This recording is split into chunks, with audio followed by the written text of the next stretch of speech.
When it comes to watch experts, few have more expertise than Bani McSpedden, watch editor for the Australian Financial Review and Apple Watch user. The earliest watch here was designed originally in the 1930s.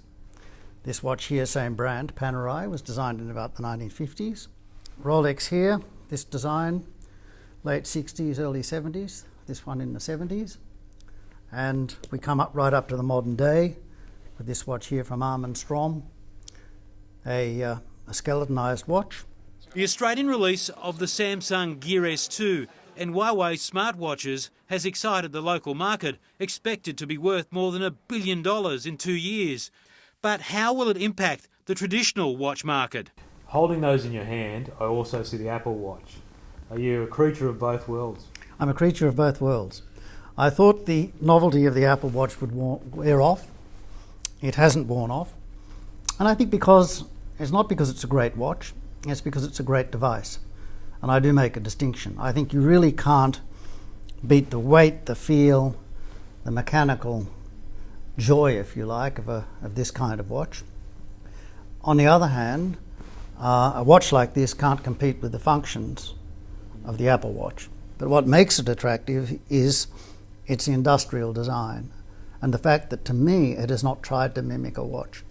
Interestingly enough, I was at Cupertino talking to the Apple designers earlier this year, and they're watch guys, and they're very au fait with the history of watches, terminology of watches, and they didn't seek to mimic a watch. What they realized right from the start was that they wanted something which was a very legible, useful device that happened to tell the time. The future for these things, is it bright still? I think it's very bright. And it's bright for a reason. In the beginning, the watch was a useful tool. It told the time. And it was a way of telling the time when we were out and about rather than looking at a town hall clock. But the watch is no longer a tool. It's a luxury item. It's an accessory. It's to do with style. It's to do with luxury. And even if you look at the price of watches, by now, they should cost next to nothing. They've been manufacturing them for hundreds of years. So how come they cost thousands of dollars?